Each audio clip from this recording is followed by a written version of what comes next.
കഴിഞ്ഞ ദിവസം US fed reserve 25 basis പോയിന്റിന്റെ റേറ്റ് കട്ട് പ്രഖ്യാപിച്ചെങ്കിലും 2025-ൽ ഇനി റേറ്റ് കട്ട് പ്രതീക്ഷിക്കേണ്ട എന്നുള്ള ഫെഡ് ചെയർമാന്റെ സ്റ്റേറ്റ്മെന്റ് മാർക്കറ്റിൽ ഒരു റാപ്പിഡ് റിവേഴ്സലിന് കാരണമാവുകയും അമേരിക്കൻ മാർക്കറ്റിൽ ഹയർ സൈഡിൽ നിന്നും പ്രോഫിറ്റ് ബുക്കിംഗ് വരികയും ചെയ്തു. ഡോ ജോൺസ് കഴിഞ്ഞ ട്രേഡിംഗ് സെഷനിൽ 0.2% ഇടിഞ്ഞപ്പോൾ S&P നെഗറ്റീവ് സൈഡിൽ ക്ലോസിംഗ് നൽകുകയും നാസ്ഡാക്ക് 0.6% ഉയരുകയും ചെയ്തു. കഴിഞ്ഞ ദിവസം ഇന്ത്യൻ മാർക്കറ്റ് ഡീസന്റ് പെർഫോമൻസ് കാഴ്ചവെച്ചിരുന്നു. നിഫ്റ്റി 0.4% ഉയർന്ന് 26,000 മുകളിൽ പോസിറ്റീവ് ക്ലോസിംഗും നൽകി. അതേസമയം ഫോറിൻ പോർട്ട്ഫോളിയോ ഇൻവെസ്റ്റർ കഴിഞ്ഞ ദിവസം 2,540 കോടി രൂപയുടെ സെല്ലിംഗ് നടത്തി. ഡൊമസ്റ്റിക് ഇൻസ്റ്റിറ്റ്യൂഷണൽ ഇൻവെസ്റ്റർ 5,693 കോടി രൂപയുടെ ബൈയിങ് ആണ് നടന്നത്. അമേരിക്കൻ മാർക്കറ്റിൽ വന്ന പ്രോഫിറ്റ് ബുക്കിങ്ങിൻ്റെ പശ്ചാത്തലത്തിൽ ഇന്നത്തെ ട്രേഡിംഗ് സെഷനിൽ ഇന്ത്യൻ മാർക്കറ്റിൽ ഒരു ഫ്ലാറ്റ് ഓപ്പണിങ്ങോ അല്ലെങ്കിൽ ചെറിയ രീതിയിലുള്ള ഒരു പ്രോഫിറ്റ് ബുക്കിങ്ങോ പ്രതീക്ഷിക്കാവുന്നതാണ്. ഇനി ഇന്നത്തെ ട്രേഡിംഗ് സെഷനിൽ സ്റ്റോക്ക് സ്പെസിഫിക് ആക്ഷൻ വരാൻ സാധ്യതയുള്ള ചില പ്രധാനപ്പെട്ട സ്റ്റോക്കുകളിലേക്ക് കടക്കാം. ഒന്നാമത്തേത് ബെൽ അല്ലെങ്കിൽ Bharat Heavy Electricals. Bharat Heavy ഇലക്ട്രിക്കൽസിൻ്റെ റവന്യൂ 14% വർദ്ധിച്ച് 6,584 കോടിയിൽ നിന്നും 7,512 കോടിയിലേക്ക് എത്തി. എബിറ്റ 275 കോടിയിൽ നിന്നും 581 കോടിയിലേക്ക് എത്തുകയും മാർജിൻ 4.2% നിന്നും 7.7% ഉയരുകയും ചെയ്തു. കമ്പനിയുടെ നെറ്റ് പ്രോഫിറ്റ് 106 കോടിയിൽ നിന്നും 375 കോടിയിലേക്ക് ഉയർന്നതുകൊണ്ട് സ്റ്റോക്കിനെ ഫോക്കസ് ചെയ്യാവുന്നതാണ്. രണ്ടാമത്തേത് പി ബി ഫിൻടെക്. ഫിൻടെക്കിൻ്റെ റവന്യൂ 82% വർദ്ധിച്ച് 1,167 കോടിയിൽ നിന്നും 1,614 കോടിയിലേക്ക് എത്തി.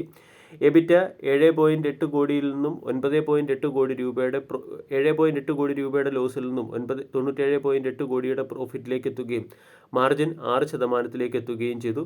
50 കോടിയിൽ നിന്നും പ്രോഫിറ്റ് 135 കോടിയിലേക്ക് ഉയർന്നതുകൊണ്ട് PB ഫിൻടെക് എന്ന സ്റ്റോക്കിനെയും ഇന്ന് ഫോക്കസ് ചെയ്യാവുന്നതാണ്. ട്രാൻസ്പോർട്ട് കോർപ്പറേഷൻ ഓഫ് ഇന്ത്യയുടെ ക്വാർട്ടർലി റിസൾട്ടിൽ നെറ്റ് പ്രോഫിറ്റ് 5% വർദ്ധിച്ച് 106 കോടിയിൽ നിന്നും 113 കോടിയിലേക്ക് എത്തി. മാർജിൻ ഏറെക്കുറെ ഫ്ലാറ്റാണ്. എബിറ്റ 117 കോടിയിൽ നിന്നും 127 കോടിയിലേക്ക് എത്തുകയും റവന്യൂ 7.5% ഉയരുകയും ചെയ്തു. L&Tയുടെ ക്വാർട്ടർലി റിസൾട്ടിൽ റവന്യൂ 10% വർദ്ധിച്ചപ്പോൾ എബിറ്റ 7% വർദ്ധിക്കുകയും നെറ്റ് പ്രോഫിറ്റ് 15% ഉയരുകയും ചെയ്തു. 3,395 കോടിയിൽ നിന്നും 3,926 കോടിയിലേക്കാണ് നെറ്റ് പ്രോഫിറ്റ് ഉയർന്നത്. ഹിന്ദുസ്ഥാൻ പെട്രോളിയത്തിൻ്റെ ക്വാർട്ടർലി റിസൾട്ടിൽ കമ്പനിയുടെ പ്രോഫിറ്റ് 12% ഇടിഞ്ഞു. എബിറ്റ 9% ഇടിയുകയും റവന്യൂ 9%-ഓളം ഇടിയുകയും ചെയ്തു. പ്രോഫിറ്റ് 4,371 കോടിയിൽ നിന്നും 3,830 കോടിയിലേക്കാണ് ഇടിഞ്ഞിരിക്കുന്നത്. റെയിൽടെൽ കോർപ്പറേഷൻ്റെ ക്വാർട്ടർലി റിസൾട്ടിൽ കമ്പനിയുടെ നെറ്റ് പ്രോഫിറ്റ് 4% വർദ്ധിച്ച് 72 കോടിയിൽ നിന്നും 76 കോടിയിലേക്ക് എത്തി. മാർജിൻ 15%-ൽ നിന്നും 16.2%-ലേക്ക് എത്തുകയും എബിറ്റ 19% വർദ്ധിച്ച് 129 കോടിയിൽ നിന്നും 154 കോടിയിലേക്ക് എത്തുകയും ചെയ്തു. കമ്പനിയുടെ റവന്യൂ 12.8% വർദ്ധിച്ച് 843 കോടിയിൽ നിന്നും 951 കോടിയിലേക്ക് എത്തി. യുണൈറ്റഡ് ബ്രിവറീസിൻ്റെ ക്വാർട്ടർലി റിസൾട്ടിൽ കമ്പനിയുടെ നെറ്റ് പ്രോഫിറ്റ് 64% ഇടിഞ്ഞ് 132 കോടിയിൽ നിന്ന് 46 കോടിയിലേക്ക് എത്തി. റവന്യൂ 3% ഇടിഞ്ഞ് 2,117 കോടിയിൽ നിന്നും 2,053 കോടിയിലേക്ക് എത്തുകയും എബിറ്റ 42% ഇടിയുകയും ചെയ്തു. കമ്പനിയുടെ മാർജിൻ 10%-ൽ നിന്നും 6%-ലേക്ക് ഇടിഞ്ഞു. ബ്രിഗേഡ് എൻ്റർപ്രൈസസിൻ്റെ ക്വാർട്ടർലി റിസൾട്ടിൽ കമ്പനിയുടെ പ്രോഫിറ്റ് 36% വർദ്ധിച്ചു. റവന്യൂ 30% വർദ്ധിക്കുകയും എബിറ്റ 12% ഉയരുകയും ചെയ്തു. മാർജിൻ 27-ൽ നിന്നും 23-ലേക്ക് കറക്റ്റായി. LICയുടെ ക്വാർട്ടർലി റിസൾട്ടിൽ നെറ്റ് ഇൻട്രസ്റ്റ് ഇൻകം 3% വർദ്ധിച്ച് 1,981 കോടിയിൽ നിന്നും 2,048 കോടിയിലേക്ക് എത്തിയപ്പോൾ പ്രോഫിറ്റ് 1.6% വർദ്ധിച്ച് 1,328 കോടിയിൽ നിന്നും 1,349 കോടിയിലേക്ക് എത്തി. ഇനി ചില പ്രധാനപ്പെട്ട സ്റ്റോക്കുകളിൽ വന്ന ലേറ്റസ്റ്റ് അപ്ഡേറ്റിലേക്ക് കടക്കാം. ഇൻഫോസിസ് മെട്രോ ബാങ്കുമായിട്ടുള്ള സ്ട്രാറ്റജിക് പാർട്ണർഷിപ്പ് നീട്ടിയിട്ടുണ്ട്. ഇതിൻ്റെ പശ്ചാത്തലത്തിൽ ഇൻഫോസിസിനെ ശ്രദ്ധിക്കാവുന്നതാണ്. വിപ്രോ എന്ന കമ്പനി ഹെയൻസ് ബ്രാൻഡുമായി ചേർന്ന് മൾട്ടി ഇയർ പാർട്ണർഷിപ്പിൽ ഒപ്പുവെച്ചിട്ടുണ്ട്.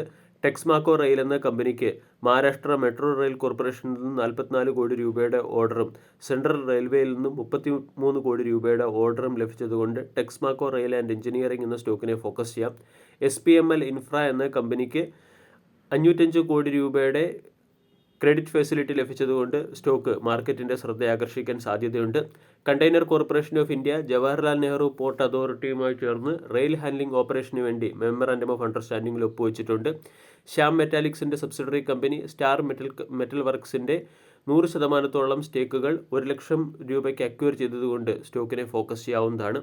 അതോടൊപ്പം തന്നെ അദാനി പോർട്ട് ഹാൻഡ്ലിങ്ങിന് വേണ്ടി ജവഹർലാൽ നെഹ്റു പോർട്ട് അതോറിറ്റിയുമായും വധവൻ പോർട്ട് അതോറിറ്റിയുമായും ഡീലിൽ ഒപ്പുവെച്ചിട്ടുണ്ട്. അതുകൊണ്ട് അദാനി പോർട്ട് എന്ന സ്റ്റോക്കിനെയും ഇന്ന് ഫോക്കസ് ചെയ്യാം.